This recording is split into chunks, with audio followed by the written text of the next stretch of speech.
জীৱনমুখী শিক্ষাৰে উদ্বুদ্ধ এখন মহাবিদ্যালয়।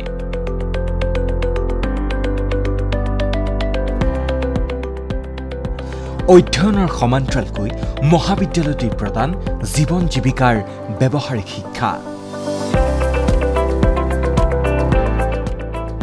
কেৱল উৎপাদনেই নহয়, থলুৱা গ্ৰাহকৰ লগতে বহিৰাজ্যলৈ ৰপ্তানি কৰা হৈছে উৎপাদিত সামগ্ৰী।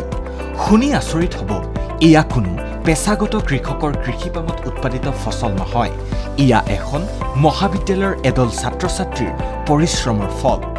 চাবুৱাৰ দখাদেৱী ৰাছিৱা চিৱা মহাবিদ্যালয়ত এইদৰেই অধ্যয়নৰ সমান্তৰালকৈ শিক্ষাৰ্থীসকলে মহাবিদ্যালয়ৰ বাকৰিতে গঢ়ি তুলিছে এখন কৃষিপাম। কি নাই ইয়াত? জৈৱিক পদ্ধতিৰে উৎপাদিত কাঠফুলাৰ পৰা কেঁচু সাৰলৈ, ৰঙালাও, কেৰেলা, লেচেৰাৰ পৰা তিয়ঁহ, গোমধানলৈ সকলো উপলব্ধ মহাবিদ্যালয়খনৰ এই কৃষিপামত। আচলতে ছাত্ৰ ছাত্ৰীক কেৱল কিতাপৰ মাজতে আবদ্ধ নাৰাখি জীৱনৰ বিভিন্ন দিশ তেওঁলোকে যাতে উপলব্ধি কৰিব পাৰে, খেতিৰ পৰা আৰম্ভ কৰি আমি ইয়াত মাছৰুম কাল্টিভেশ্যনৰ কথা আদি কৰি বিভিন্ন দিশ আমি সাঙুৰি ল'ব বিচাৰিছোঁ। কেৱল শাক পাচলি নহয়, মহাবিদ্যালয় চৌহদতেই থকা ফুলৰ বাগিচাখনৰ পৰা বহিৰাজ্যলৈ প্ৰেৰণ কৰা হৈছে বিভিন্ন ফুলৰ পুলি। নাৰ্চাৰীখনৰ পৰা পুলি আমাৰ ওচৰ পাজৰ ৰাজ্যলৈও কিন্তু ইয়ালৈ প্ৰেৰণ কৰা হৈছে, আৰু এই ক্ষেত্ৰত ছ'চিয়েল ফৰেষ্ট্ৰি ডিপাৰ্টমেণ্টৰ নিশ্চয়তে তেওঁলোকে ইয়াত এজন কেয়াৰটেকাৰ ৰাখিছে, আৰু এই গোটেই প্ৰচেষ্টাটো আগবঢ়াই নিয়াৰ ক্ষেত্ৰত নিশ্চয়তে আমাৰ অধ্যক্ষ মহোদয়, আমাৰ শিক্ষকসকল সকলোৱে যৌথভাৱে আমি আগবঢ়াই নিবলৈ চেষ্টা কৰিছোঁ। শাক পাচলি আৰু নাৰ্চাৰীৰ উপৰিও ছাত্ৰ ছাত্ৰীসকল সাজু হৈছে মীন পালনৰ বাবেও। গ্ৰহণ কৰিছে প্ৰশিক্ষণ। কৃষিখণ্ডৰ ব্যৱহাৰিক শিক্ষা লাভ কৰি আনন্দিত ছাত্ৰ ছাত্ৰীসকলো। আমি এইবোৰ 3 মাহৰ পৰা আৰম্ভ কৰিছোঁ। ইয়াত বিভিন্ন ধৰণৰ মাছ আছে, ৰৌ মাছ আছে, তাৰপাছত গৰৈ, তাৰপাছত ইয়াত এতিয়া আমি মাছৰ পোনা মেলাৰ কথা ভাবিছোঁ। এতিয়া আমি ছাৰহঁতৰ লগত সহযোগ কৰি আমি ইয়াত মাছৰ পোনা মেলাৰ কথা ভাবিছোঁ।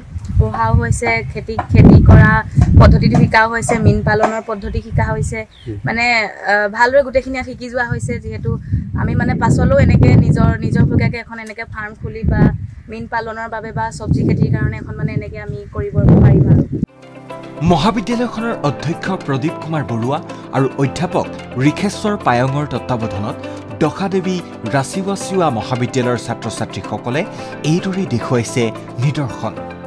আমাৰ ইয়াতে গোমধান উৎপাদন হৈছে, তিয়ঁহ উৎপাদন হৈছে, কলগছ আমি ৰোপণ কৰিছোঁ, আৰু আমি অন্যান্য বিভিন্ন ধৰণৰ শাক পাচলি, দাংবডিৰ পৰা আৰম্ভ কৰি বিভিন্ন ধৰণৰ শাক পাচলি আমি উৎপাদন কৰিছোঁ। ইয়াৰ মূল লক্ষ্যটো হৈছে আমি ফিছাৰীত মাছ উৎপাদন কৰিছোঁ, আৰু যিখিনি আবাদী মাটি ফিছাৰীৰ কাষে কাষে তাত থকা মাটি আমি শাক পাচলি উৎপাদন কৰিছোঁ। এইবিলাক কামৰ যোগেদি আমাৰ ছাত্ৰ ছাত্ৰীসকলক আমি আমাৰ ঘৰৰ বাৰীৰ চৌহদতে যে আমি 2টা শাক পাচলি উৎপাদন কৰিব পাৰি, আমি নিজে খাব পাৰোঁ, কোনো ধৰণৰ সাৰ নিদিয়াকৈ বা ৰাসায়নিক সাৰ নিদিয়াকৈ আমি যে উৎপাদন কৰি খাব পাৰোঁ ঘৰত, এই কথাটো আমি শিকাব বিচাৰিছোঁ। চাবুৱাৰ বজাৰত বিক্ৰীৰ ব্যৱস্থাও কৰা হৈছে মহাবিদ্যালয়ৰ কৃষিপামত উৎপাদিত শাক পাচলিসমূহ। পাচলি ক্ৰয়েৰে শিক্ষাৰ্থীসকলক উৎসাহিত কৰিছে স্থানীয় বিধায়ক পুনাকন বৰুৱাইও। ডিব্ৰুগড়ৰ পৰা ডেভিড বুঢ়াগোহাঁইৰ ৰিপৰ্ট, ND24।